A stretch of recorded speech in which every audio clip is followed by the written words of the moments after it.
সামাদ, আপনাকে ধন্যবাদ। আমরা গতকাল যেভাবে নদ নদীর পানিগুলো বৃদ্ধি পাচ্ছিল এবং আজকে আমরা যেটা লক্ষ্য করলাম, পানি কিছু কিছু নদীতে অপরিবর্তিত থাকলেও আমাদের মূল যে দুধকুমার নদী, যেখানে গতকাল প্রায় ২৬ সেন্টিমিটার উপর দিয়ে পানি প্রবাহিত হচ্ছিল, আজকে সকাল ৯টায় বন্যা সতর্কীকরণ এবং পূর্বাভাস কেন্দ্র পানি উন্নয়ন বোর্ড তারা আমাদেরকে জানিয়েছে সকাল ৯টায় ২১ সেন্টিমিটার উপর দিয়ে এখনও বন্যার পানি প্রবাহিত হচ্ছে। অপরদিকে আমরা তিস্তা নদীতে আমরা যেটা লক্ষ্য করেছি, তিস্তা নদীতে গতকাল ১ সেন্টিমিটার নিচ দিয়ে সকালে প্রবাহিত হচ্ছিল, আজকে সকাল ৯টায় প্রায় ২১ সেন্টিমিটার নিচে নেমে গেছে পানি, ফলে তিস্তার পানি কিছুটা নেমে গেছে এবং একই অবস্থা ব্রহ্মপুত্র এবং ধরলা নদীর পানি।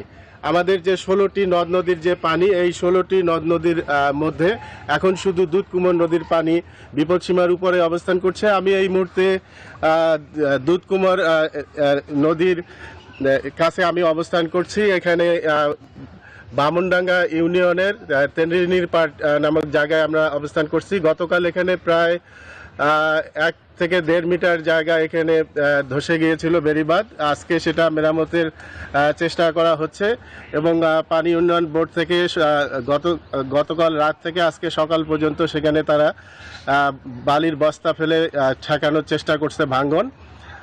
এই ছিল আর কি দুধকুমার নদীর আর কি সর্বশেষ অবস্থা।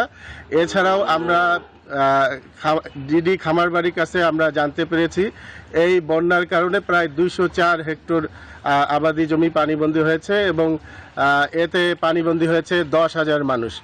এই ছিল আমার কাছে সর্বশেষ।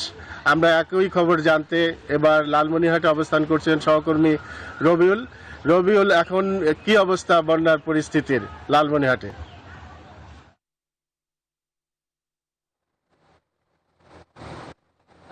আপনি যেমনটি বলছিলেন কুড়িগ্রামের খবর, আমি কিন্তু লালমনিরহাটের তিস্তা ব্যারেজে রয়েছি। আপনারা জানেন যে আজ কিন্তু পানি উন্নয়ন বোর্ড থেকে জানাচ্ছে সকাল ৬টায় তিস্তার পানি বিপদসীমার কিন্তু ৩০ সেন্টিমিটার দিয়ে প্রবাহিত হচ্ছে। এর আগে কিন্তু ৩৬ ঘন্টা আগে তিস্তা ব্যারেজ পয়েন্টে প্রায়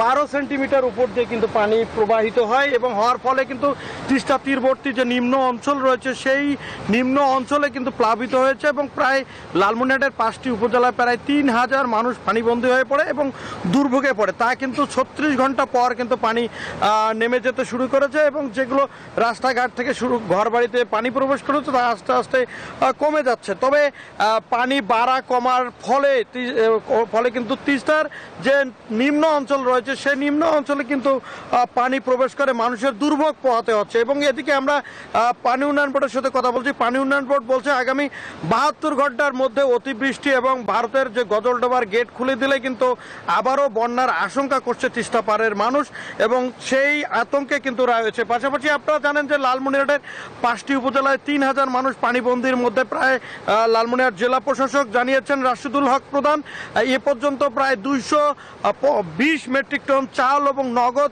৫,৬৬,০০০ টাকা কিন্তু বরাদ্দ করা হয়েছে এবং তা কিন্তু বিতরণ না হলেও আজ কিন্তু ৫টি উপজেলার নির্বাহী কর্মকর্তার মাধ্যমে তা বিতরণ করার কথা রয়েছে, এমনটি আমরা বলছি। পাশাপাশি আপনারা জানেন তিস্তা যে প্রবল যে স্রোত, এই ইতিমধ্যে কিন্তু তিস্তা ব্যারাজের যে ৪৪টি গেট রয়েছে সে ৪৪টি গেট কিন্তু খুলে রেখেছে পানি উন্নয়ন বোর্ড এবং আপনারা জানেন যে ৭২ ঘন্টার মধ্যে একটা আশঙ্কা দিয়েছে যে পানি বৃদ্ধি পাবে, এমনটি তারা কিন্তু আতঙ্কে রয়েছে।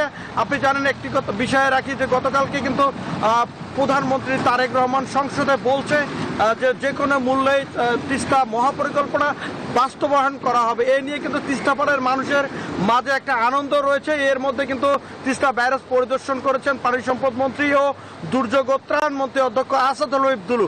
ইতিমধ্যে তিস্তা পাড়ের মানুষের মধ্যে আনন্দ রয়েছে এবং তারা বলছে যে বন্যায় যেন আমরা প্রতি বছর ক্ষতিগ্রস্ত না হই সে বিষয়ে কিন্তু তারা বলছে। এই ছিল আমার কাছে সর্বশেষ। ফিরে যাচ্ছি স্টুডিওতে। সামাদ, রবিউল এবং সূর্য, আপনাদের দুজনকে ধন্যবাদ। প্রতি সপ্তাহে সর্বোচ্চবার বিকাশ পেমেন্টে ৫০ জন হবেন পেমেন্ট চ্যাম্পিয়ন। জিতে নিন টিভি সহ আকর্ষণীয় সব প্রাইজ।